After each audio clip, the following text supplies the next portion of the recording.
İstesen gel olabilir. Bak buradan yavaş arkasından gidiyor, çekiyor. Şimdi arkadan biri geliyor bıçağı vuruyor. Adam sarhoş. Allah sarhoş ya. Bunu yakaladım. Bu nedir? Esrar içiyor. Buradan mı çekiyor? Nasıl çekiyorsa çekiyor.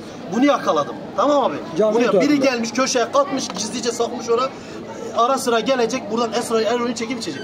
Biz de bu cuma namazında esrardan, eroinden bahsettik. Mahallemizin esrar içi, eroini, gençlerimizi kandırdıklarından bahsettik. Bu da şerefsiz içmiş.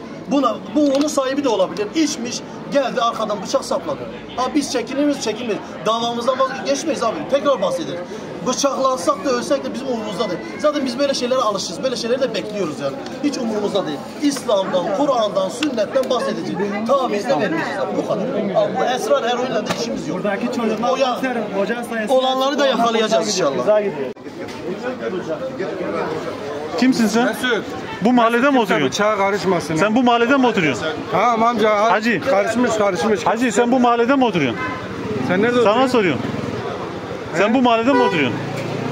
Sana söylüyorum ha. Sana soruyorum. Sen bu mahallede mi oturuyorsun? Abi aradınız mı 155 birden? Aradım. dua etsin ama ne iş yapıyor?